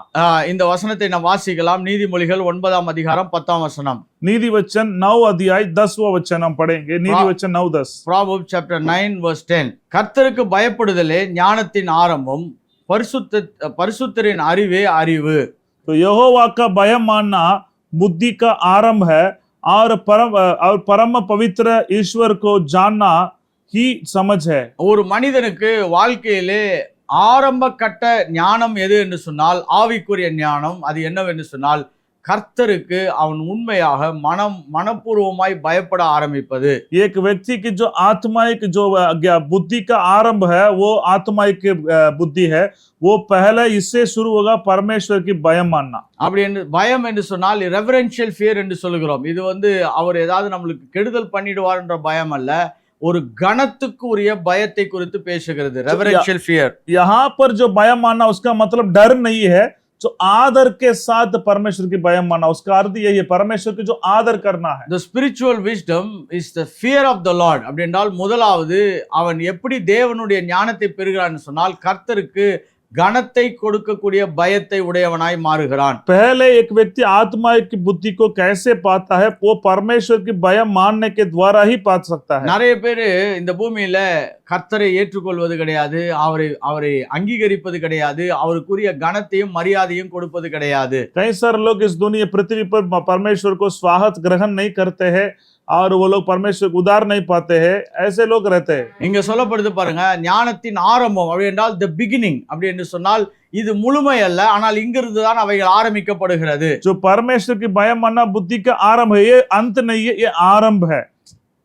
நம்ம நல்லா புரிஞ்சுக்கணும் பாருங்க. இப்ப கர்த்தருக்கு பயப்படுறது மட்டும் இருந்தா போதுமா பாஸ்டர்னா, அது பிகினிங், அதுதான் தேவை, அதுதான் நுழைவாயில், அதன் ஊடாக தான் நாம் கடந்து செல்லுகிறோம். तो ऐसे नहीं है परमेश्वर की भय मानना यही पूरा काफी है, ऐसे नहीं, ये आरंभ है और इसके द्वारा और हम आगे जाना है। இன்னும் அந்த கர்த்தருக்கு பயப்படுதல் ஆவிக்குரிய ஞானத்தினுடைய முதல் பகுதி தேவனை கனத்துக்குரிய ஒரு பயத்தை உடையது. இரண்டாவது பாவத்தை வெறுத்து தள்ளுவதாக இருக்கிறது. तो पहले जो आदर के साथ परमेश्वर की भय मानना है, दूसरा है पापों को नफरत करना। நீதிமொழிகள் 8ஆம் அதிகாரம் 13ஆம் வசனத்தை வாசிக்கும் பொழுது नीति वचन 8:13 இங்க சொல்றது பாருங்க, தீமையை வெறுப்பதே கர்த்தருக்கு பயப்படும் பயம். यहोवा की भय मानना बुराई से बहरी रखना है। அப்ப தேவனுக்கு உரிய கனத்தை கொடுப்பது, பின்பு பாவத்தையும் தீமைகளையும் வெறுப்பதுதான் ஆவிக்குரிய ஞானத்தினுடைய அமைப்பாக நாம் பார்க்கிறோம். पहले आत्मा की बुद्धि का जो शुरुआत है परमेश्वर का यहोवा का भय मानना और बुराई से बहरी रखना। இந்த ஞானத்துக்குள்ளாக மக்கள் வர வேண்டும் என்பதுதான் இதை நுழைவாயிலாக தேவன் வைத்திருக்கிறார். इस बुद्धि के अंदर लोग आने के लिए यही पहले द्वार है। இன்னைக்கு நிறைய பேர் பாத்தீங்கன்னா மற்ற எல்லா ஞானத்தையும் ரொம்ப முக்கியத்துவம் கொடுப்பாங்க, அதை தேடுவார்கள், அதை சுகந்தரிப்பதில் ரொம்ப தீவிரமா இருப்பாங்க. ஆனால் இந்த ஆவிக்குரிய தெய்வீக ஞானம் தான் நுழைவாயிலாகவே வேதம் கன்சிடர் பண்ணுகிறது. आज बहुत लोग दूसरे दुनिया की जो बुद्धि के लिए बहुत मेहनत करते हैं, वो नहीं है. जो आत्मा की जो बुद्धि है यही सबसे पहला जरूरी है. அப்போ முதலாவது நாம் தேவ ஞானத்துக்குரிய காரியங்களை நாம் கண்டறிவதுதான் முதல் ரகமான ஞானமாய் பார்க்கிறோம். जो आत्मा की बुद्धि को पाना है यही पहला एक बुद्धि है. இப்ப சிலருடைய பிரச்சனை எங்க வருது என்று சொன்னால், எல்லா அறிவிலையும் ரொம்ப மிகப்பெரிய அறிவு தெய்வீக ஞானம் தான், இது ஒண்ணு மட்டுமே போதும் என்று நினைக்கும் பொழுது அவர்கள் மற்ற பரிமாணங்களை சரியாய் பார்க்காமல் விட்டு விடுகிறார்கள். कुछ लोग परमेश्वर की बुद्धि वही काफी है ऐसे बोल के छोड़ देते हैं और उसके अंदर कितने प्रकार है उसको नहीं देखते तो वो लोग छोड़ देते हैं. கர்த்தருக்கு பயப்படுவது, பாவத்தை வெறுப்பது, அவருக்கு உரிய கனத்தை கொடுப்பது, இப்படிதான் ஆவிக்குரிய வாழ்க்கையிலே ஞானத்தை நாம் முதலாவது நுழைவாயிலாக சந்திக்கிறவர்களாய் இருக்கிறோம், சுகந்தரிக்கிறவர்களாய் இருக்கிறோம். जो आत्मा की बुद्धि में परमेश्वर की भय मानना और उसको आदर करना और बुराई से बहर रखना इतना है अंदर. ஆனா அதுக்கு அப்புறம் நடக்கக்கூடிய சில சம்பவங்கள் ஒன்று இருக்கிறது. इसके बाद कुछ संभव है.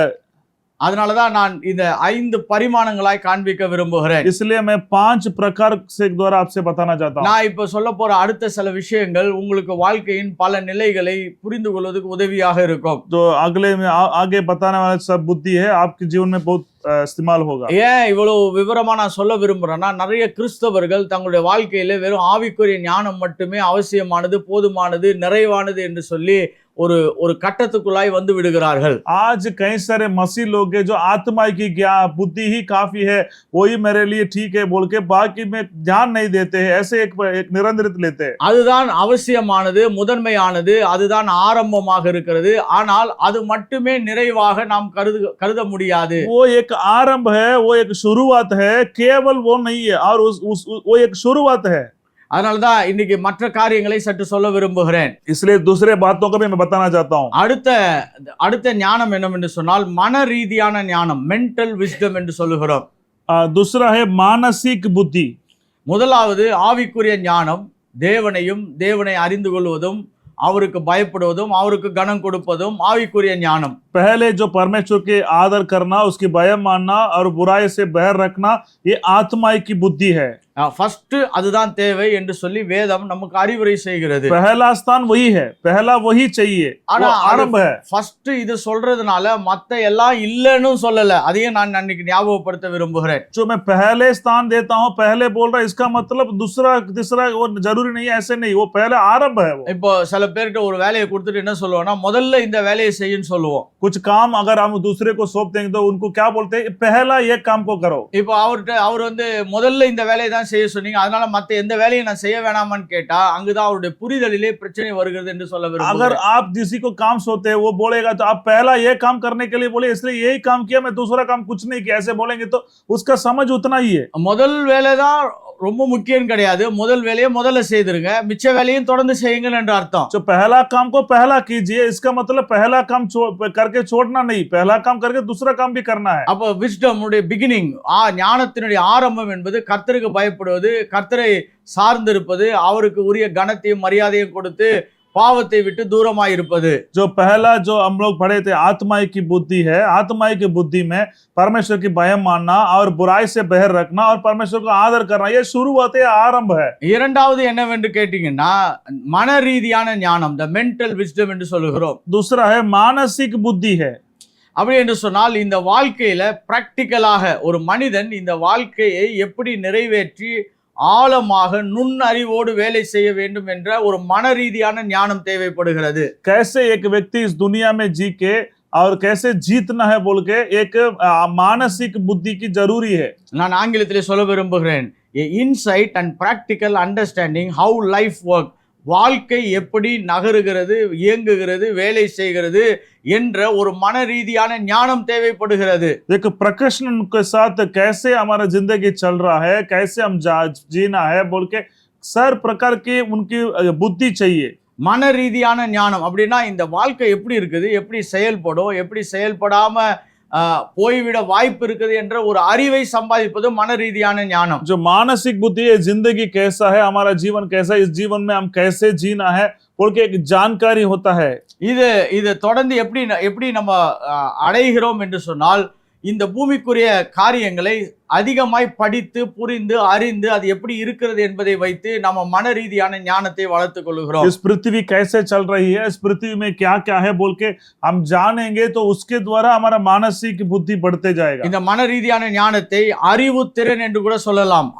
இன்டெலிஜென்ட் கோஷன்ட் என்று சொல்லுகிறோம் பாருங்க. அப்படி என்றால் அறிவுத்திறன்களை விரிவாக்கி கொள்வதன் மூலமாக அவன் மன ரீதியான ஞானத்தை பெற்றுக்கொள்கிறவனாய் இருக்கிறான். मानसिक बुद्धि को कैसे पाता है, जो ज्ञान को बढ़ाते जाता है, पढ़ते जाता है, उसके द्वारा उसकी मानसिक बुद्धि बढ़ते जाएगा. என்னோடு கூட நீதிமொழிகள் 24ஆம் அதிகாரம் 3ஆம் வசனம் 4ஆம் வசனத்தை வாசிக்கலாம். नीति वचन 24 अध्याय 4 3 और 4.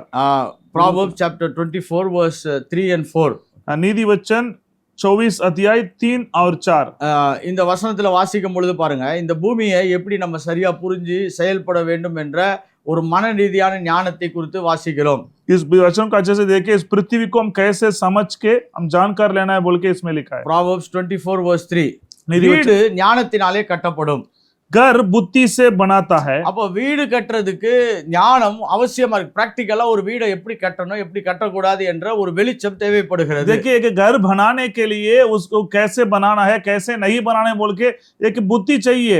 ஒரு வீட்டினுடைய அமைப்பு ஒரு மனிதனுடைய மனத்திறன்களின் வெளிப்பாடுகளாகவே இருக்கிறது. एक घर की जो बात है, घर कैसे रहते हैं, वो एक व्यक्ति की बुद्धि के अनुसार दिखता है. அதனாலதான் நல்ல புத்திமான்கள் எல்லாம் கூப்பிட்டு ஆர்கிடெக்ட், இன்டீரியர் டிசைனர் இவங்களெல்லாம் வச்சு வீடு கட்டுறாங்க. ஏன்னு சொன்னால் இது புத்திகளின் வெளிப்பாடுகளாக இருக்கிறது. इसलिए कई सारे आर्किटेक्चर इंजीनियर को बुला के वो घर को कैसे बनाएंगे बोल के बुला के करता है. அவங்க தான் சொல்லுவாங்க இப்படி கதவு வைக்கணும், இப்படி ஜன்னல் வைக்கணும், இங்க வந்து கிச்சன் வைக்கணும், இங்க வந்து காத்து வரும், இங்க இப்படி பல விஷயங்கள் நடக்கும், இப்படி இருந்தாதான் அது அமைப்பு சரியா இருக்கும் என்ற ஒரு மன ரீதியான ஞானத்தை கொடுக்கிறவர்களாய் மாறுகிறார்கள். इसलिए वो लोग आके क्या बोलते हैं, यहाँ पर खिड़की रहना है, यहाँ पर द्वार रहना है, यहाँ पर छत रहना है, यहाँ पर दरवाजा रहना है बोल के वो लोग कुछ बताते हैं ताकि उसके बारे में उनको ज्ञान है. இப்போ உதாரணத்துக்கு வீடை மட்டும் தான் எடுத்திருக்கிறோம். இந்த பூமியில நகரக்கூடிய எல்லா காரியங்களையும் குறித்த ஒரு மன ரீதியான ஞானம் தான் இந்த பூமியிலே இயங்கக்கூடிய ஆய்வு ஆற்றலை நமக்கு கொடுக்கக்கூடியதா இருக்கிறது. मैं केवल एक उदाहरण के लिए घर को बोला हूं, जो इस पृथ्वी पर जो भी चीज है उसके बारे में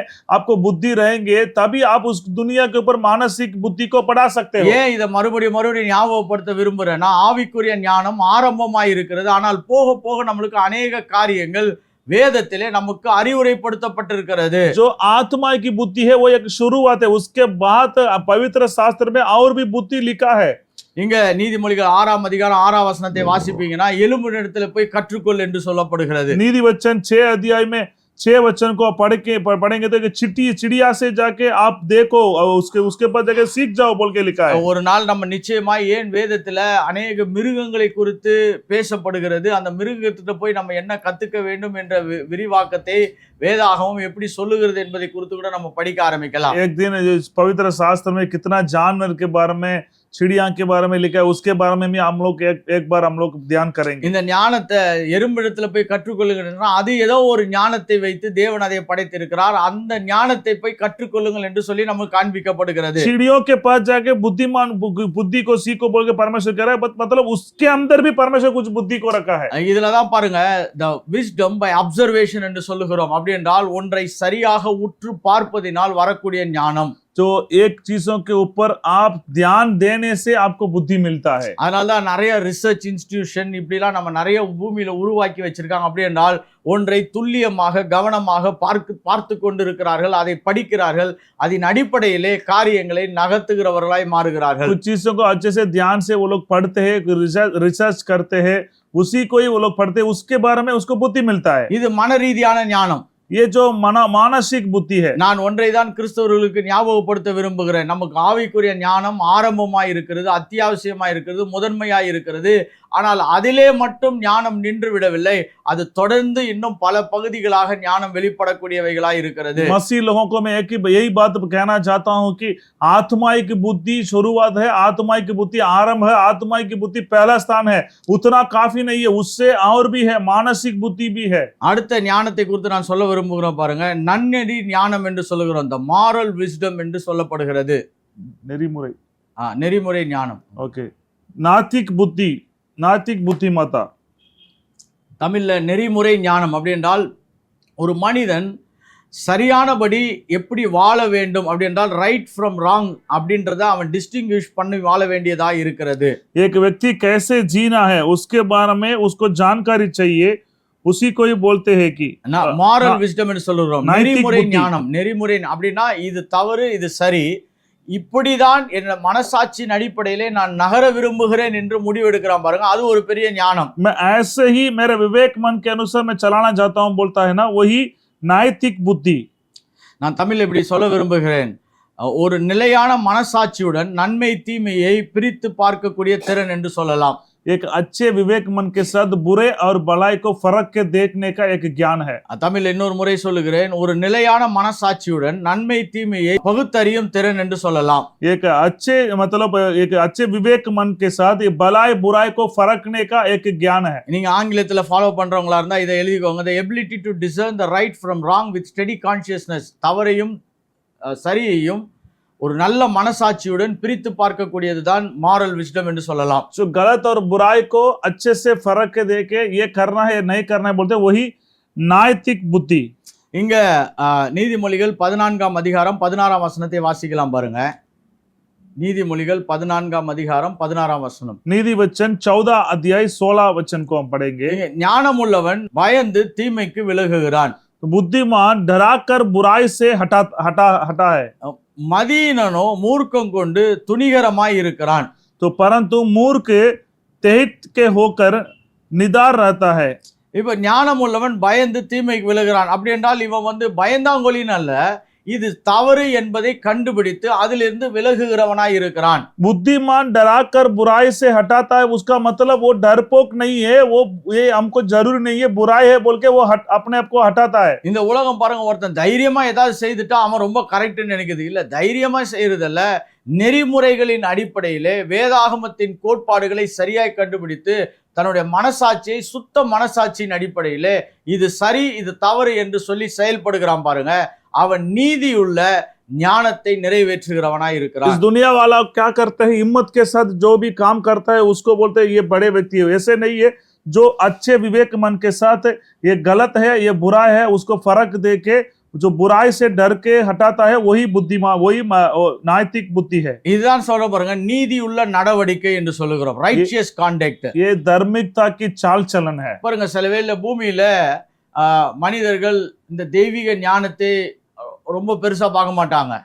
जो पृथ्वी में रहने वाले जो दुनिया के लोग हैं वो लोग आत्मा की बुद्धि को ज्यादा वो लोग ध्यान नहीं देते हैं. இந்த மன ரீதியான அறிவை தான் ரொம்ப பெருசா பார்ப்பாங்க. वो लोग मानसिक बुद्धि को ही बड़ा सोचते हैं. இந்த நடைமுறை ஞானத்தை அவங்க பெருசா பார்க்கிறது கிடையாது. இந்த ரைச்சியஸ் கான்டக்ட் அப்படின்னா நீதி நிறைந்த வாழ்க்கை முறையை பெருசா பார்க்கிறது वो கிடையாது. लोग धार्मिकता के अनुसार धार्मिक के अनुसार हम लोग जीना है बोल के वो लोग नहीं सोचते हैं. அதனாலதான் நிறைய பேர் வாழ்க்கையில பலவிதமான இன்னல்கள் துன்பங்கள் கஷ்டங்களுக்குள்ளாக போறாங்க. ஏன்னு சொன்னால் இந்த நெறிமுறை ஞானம் அவர்களுடைய வாழ்க்கையை சமாதானமாய் நிம்மதியாய் வாழ வைப்பது உதவி செய்யும். इसलिए कई सारे लोग गलत रास्ता पर चले जाते हैं कि ये नैतिक बुद्धि है यही एक व्यक्ति को सीधा व्यक्ति बनाता है. நீதியையும் அநியாயத்தையும் பிரித்து பார்த்து வாழ்வதுதான் நெறிமுறை ஞானம். धर्मी और अन्याय को अधर्मी को दोनों को फर्क के देखना है वही नैतिक बुद्धि है. இந்த ஞானத்தை குறித்து நம்ம தொடர்ந்து படிக்கும் பொழுது இதனுடைய பகுதிகள் எல்லாம் நான் கொஞ்சம் கொஞ்சமா விரிவாக்க விரும்புகிறேன். जो नैतिक बुद्धि के बारे में और मैं बढ़ा के बताना चाहता हूँ. நான்காவதாக த பிராக்டிக்கல் விஸ்டம் அப்படின்னு சொன்னால் நடைமுறை ஞானம் என்று சொல்லுகிறோம். तो 4 वय के விவாஹரிக் புத்தி है. ரொம்ப அற்புதமான ஞானம் இது. இது எல்லாருக்கும் தேவை, எல்லாருக்கும் அவசியம். வேதாகமும் இதை ரொம்ப முக்கியமான இடத்திலே நமக்கு நிலைப்படுத்துகிறதா இருக்கிறது. ये मुख्य एक बुद्धि है कि விவாஹரிக் बुद्धि है. ये पवित्र शास्त्र बहुत कहता है. த பிராக்டிக்கல் விஸ்டம் என்று சொல்லுகிறோம். அப்படி என்று சொன்னால் பிரச்சனைகளை தீர்க்கக்கூடிய ஞானம், இல்லாவிட்டால் நடைமுறை ஞானம் என்று அர்த்தம். जो समस्या को समाधान देने का एक बुद्धि है यही விவாஹரிக் புத்தி है. இது எப்படி சொல்லலாம்னா, ஒரு பிரச்சனை இருக்குது, அந்த பிரச்சனையை தீர்ப்பதற்கான ஞானம் என்று அர்த்தம். अगर एक समस्या रहता है उस समस्या को ठीक करने का एक बुद्धि है. மன ரீதியான ஞானம் என்பது படிப்பு சார்ந்த ஞானம். जो मानसिक बुद्धि है वो पढ़ाई की बुद्धि है. த பிராக்டிக்கல் ப்ராப்ளம் சால்விங் என்று சொல்லுவோம். அப்படி என்றால் ஒரு பிரச்சனை இருக்குது, அந்த பிரச்சனையை தீர்ப்பதற்கான ஞானம்.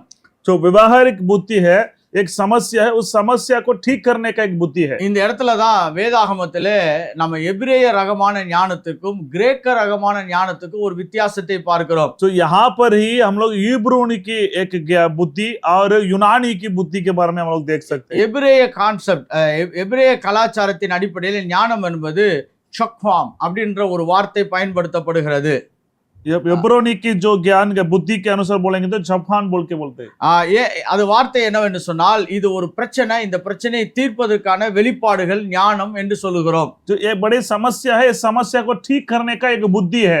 இதுதான் வந்து திறமைகள் என்று சொல்றோம் பாருங்க, ஆற்றல்கள் என்று சொல்லுகிறோம். इसको कुबियत बोलते हैं, कुबियत बोलते हैं इसको। ஒன்றை நிறைவேற்றக்கூடிய திறமைகளையும் ஆற்றல்களையும் உடையவர்களை என்று எபிரேய கலாச்சாரம் அதை பின்பற்றுகிறது. एक काम को पूरे करने के लिए एक व्यक्ति को कुबियत रहता है, उसको बोलते हैं वो। நீங்கள் யாத்ராகமம் इब्रानी की समाज में बोलते हैं। யாத்ராகமம் 31ஆம் அதிகாரம் 3ஆம் வசனத்திலிருந்து 5ஆம் வசனம் வரைக்கும் வாசித்தீர்கள் என்று சொன்னால், निर्गमन की पुस्तक 31 अध्याय से 3 से लेकर हम पढ़ेंगे तो கர்த்தர் அவர்களை ஞானத்தினால் நிரப்பி பலவிதமான வேலைகளை செய்வதற்கான திறமைகளை அவர்கள் கொடுத்தார் என்று இருக்கும். तो और परमेश्वर की आत्मा से जो बुद्धि से परमेश्वर प्रवीणता, ज्ञान और सब प्रकार की कयार की समझ देने वाले की आत्मा परिपूर्ण करता हो। எப்படின்னா ஒரு கார்பெண்டர் அவரு மர வேலையை நல்லா செய்கிறவர், ஒரு ஒரு வெல்டிங் இல்லாவிட்டால் ஒரு ஃபேப்ரிகேட்டர் அவர் இரும்பு வேலையை நல்லா செய்கிறவர். அப்படினால் இது வந்து பிராக்டிக்கலா ஒரு பிரச்சனையை தீர்க்கக்கூடிய ஞானம் என்று சொல்றோம். एक कारपेंटर है, वो कारपेंटर का काम करने का बुद्धि है। एक वेल्डिंग करने वाला, वो वेल्डिंग करने वाले की बुद्धि है। तो मतलब वो उसके अनुसार उनको एक समस्या रहता है तो वो वही ठीक कर सकता है। இததான் நம்ம என்ன சொல்றோம்னா நடைமுறை ஞானம்.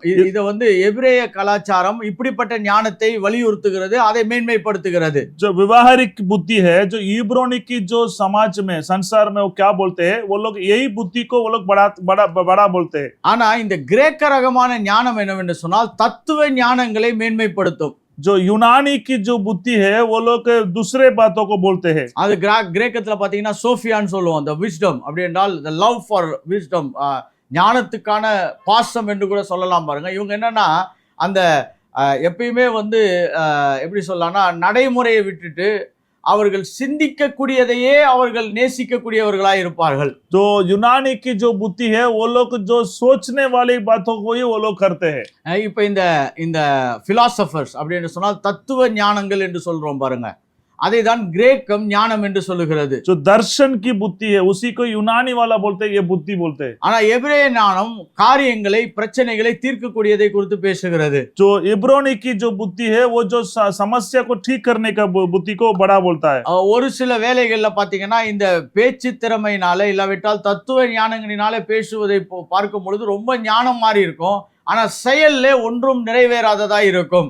जो दर्शन की बुद्धि है उसको बोलने के लिए बहुत बड़े बातों को बोलते हैं पर काम नहीं करते, वो यूनानी की जो बुद्धि में ऐसे बोलते हैं। ஆனா எபிரேய ஞானம் என்பது காரியங்களை நிறைவேற்றக்கூடிய ஞானமாய் பேசப்படுகிறது. जो इब्रानी की जो बुद्धि है वो जो काम को पूरा करता है। ஒரு சில வேளைகள்ல ரொம்ப ஞானமாய் பேசுகிறவங்க பாத்தீங்கன்னா வாழ்க்கையில பெரிய தோல்வி அடைந்திருப்பாங்க. कुछ लोगों को आप देखेंगे तो बहुत बुद्धि से, बहुत ज्ञान से बात करते हैं बट वो अपने जिंदगी में वो लोग अपने हार जाते हैं। நான் நிறைய பேர் அப்படி பார்த்து ஆச்சரியப்பட்டிருக்கேன். ஏன்னா அவங்களுக்கு பிலாசபிக்கல் நாலேஜ் அப்படின்னால் இந்த அவங்க வந்து சிந்தனையின் அடிப்படையிலே ஞானிகளாய் இருக்கிறார்கள். பேச்சு செயல் அவங்களுடைய கூர்மையான பார்வையெல்லாம் நல்லா இருக்கும், ஆனால் ஒன்றை எப்படி நிறைவேற்றி முடிக்கிறார்கள் என்று பார்க்கும் பொழுது அங்கே பெரிய தோல்விகளை உடையவர்களாய் இருப்பார்கள். उनके चाल चलन, ज्ञान, सोच, विचार सब बड़े बुद्धिमान जैसे रखता है पर वो कैसे उसको पूरा करता है बोल के देखेंगे तो वहां पर वो लोग हार जाते हैं। கருத்து தான் நல்லா இருக்கும் ஒழிய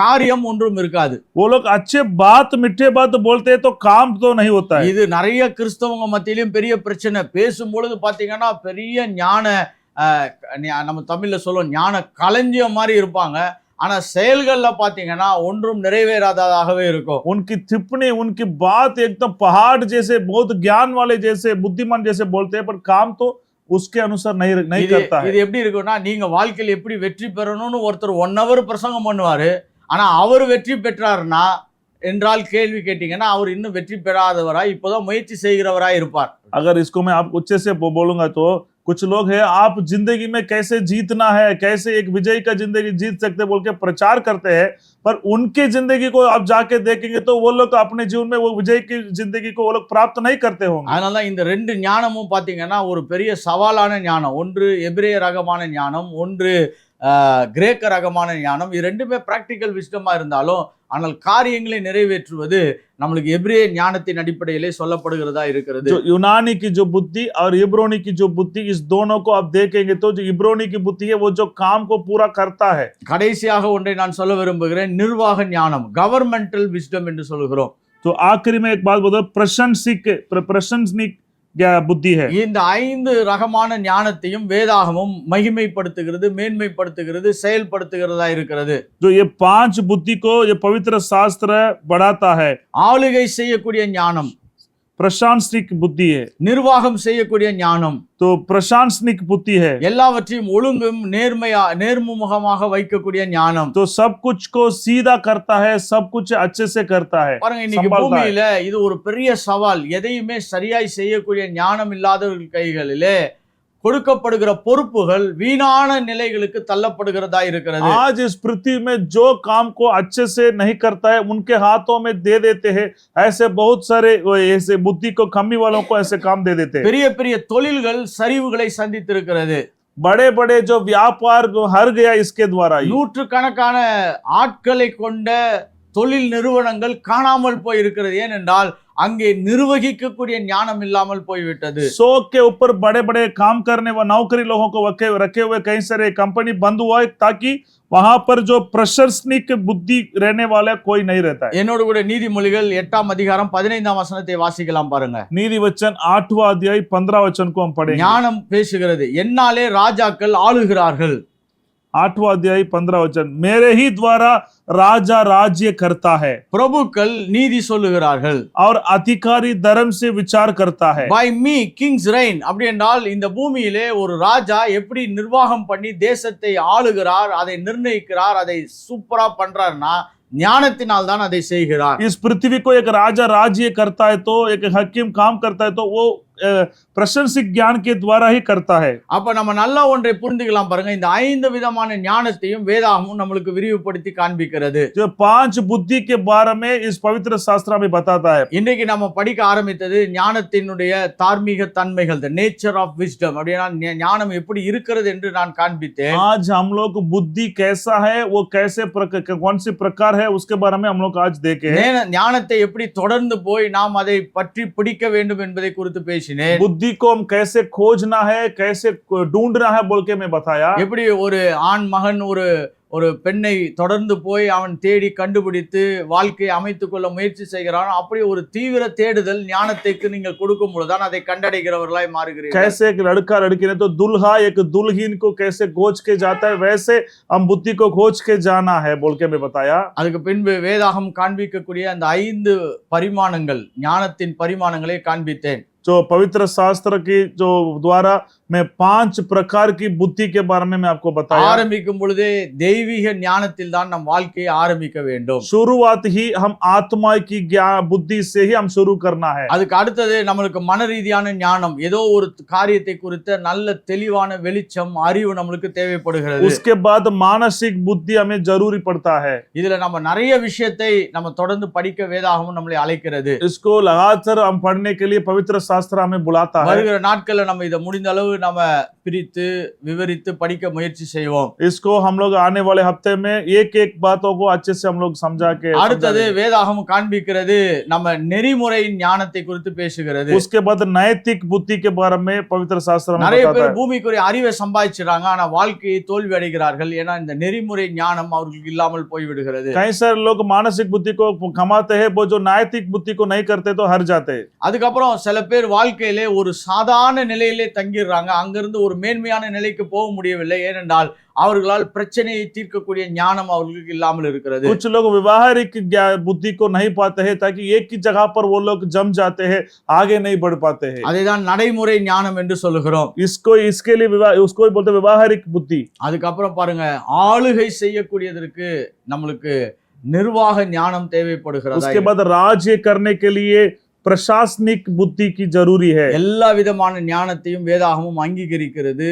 அதை நம்மை தொடர்ந்து போய் பின்பற்ற நம்மளுக்கு அறிவுரை சொல்லுகிறதாக இருக்கிறது. हर बुद्धि के बारे में पवित्र शास्त्र हमें बताता है, उसको हम पाने के लिए हमें सिखाता भी है। முதலாவது தேவனையும் அவருடைய நீதியும் தேடுங்கள், அப்பொழுது மற்ற எல்லா விதமான காரியங்களையும் கர்த்தர் உங்களுடைய வாழ்க்கையில கொண்டு வந்து சேர்க்க வல்லமை உள்ளவராய் இருக்கிறார். पहले परमेश्वर के राज्य और उसकी धार्मिकता को खोजिए और सब वस्तु आपको मिल जाएगा। சரி, இந்த நாட்களிலே இந்த பாடத்தை ஆரம்பிக்க கர்த்தர் கிருபை செய்திருக்கிறார். நாம் கண்களை மூடி ஜெபிப்போம். आज इस पढ़ाई को शुरू करने के लिए परमेश्वर मदद किया है, हम धन्यवाद करके प्रार्थना करेंगे। நல்ல பிதாவே, स्वर्गीय पिता, இயேசுவின் நாமத்தினாலே ஜெபிக்கிறோம். यीशु मसीह के नाम से हम प्रार्थना करते கர்த்தாவே, हैं। ஞானம் என்ற பகுதியை நாங்கள் படிக்க ஆரம்பித்திருக்கிறோம். परमेश्वर बुद्धि के बारे में हम पढ़ाई शुरू किए हैं। கர்த்தாவே, எங்களுடைய வாழ்க்கையில எங்கெங்கெல்லாம் ஞானம் குறைவா இருக்கிறதோ வந்து கேளுங்கள், பெற்றுக்கொள்ளுங்கள் என்று வசனம் சொல்கிறது போல நாங்கள் இவைகளை படிப்பதினாலே கர்த்தாவே இன்னும் ஞானத்தில் தேர்ந்து இன்னும் நாங்கள் உம்முடைய சித்தத்தையும் தீர்மானத்தையும் இந்த பூமியில் நிறைவேற்றுவதற்கான கர்த்தாவே எல்லா ஆக்கப்பூர்வமான அறிவும் எங்களுக்கு கிடைக்க முடியாது ஜெபிக்கிறோம். परमेश्वर इस ज्ञान की पढ़ाई के द्वारा परमेश्वर हम लोग आगे बढ़ने के लिए, हमारा जिंदगी में उसको प्राप्त करने के लिए,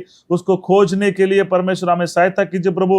इस बुद्धि के द्वारा हम जीतने के लिए, हम विजय की जिंदगी जीने के लिए हमें सहायता कीजिए கர்த்தாவே, இந்த தெய்வீக ஞானம் எங்களுக்கு அதிகமாய் கிடைத்து நாங்கள் பூமியிலே கர்த்தாவே நல்ல காரியங்களை நிறைவேற்ற உம்முடைய திட்டத்தையும் தீர்மானத்தையும் நிறைவேற்ற கர்த்தர் எங்களுக்கு உதவி செய்வீராக. परमेश्वर आपकी बुद्धि के द्वारा परमेश्वर हम आपके मकसद को पूरा करने के लिए, अच्छे काम करने के लिए, आपके योजना को पूरा करने के लिए हमें सहायता दीजिए। கர்த்தாவே, வந்த இந்த கிளாஸுக்கு வந்த ஒவ்வொருவரையும் நாங்கள் இயேசுவின் நாமத்தில் ஆசீர்வதிக்கிறோம். परमेश्वर इस क्लास में आए हुए सभी को मैं यीशु मसीह के नाम से கர்த்தாவே, धन्यवाद தங்களுடைய देता हूं। சூழ்நிலைகள் தங்களுடைய கால கட்டங்கள் எல்லாவற்றையும் ஒதுக்கி வைத்து விட்டு கர்த்தாவே இப்படி இந்த ஆன்லைன்ல கனெக்ட் ஆயிருக்கிற ஒவ்வொருவரையும் கர்த்தர் அங்கீகரித்து ஆசீர்வதிப்பீராக என்று ஜெபிக்கிறோம். परमेश्वर आए हुए सब लोग अपने इतने समय देकर यहाँ पर आए, सभी को आशीष कीजिए प्रभु। கர்த்தாவே, உங்களுடைய பலவீனங்கள் எல்லாம் மாறட்டும். கர்த்தாவே, ஞான குறைவுகள் எல்லாம் மாறி ஒரு தெய்வீக ஞானத்தினாலே கர்த்தர் நிரப்புவீராக.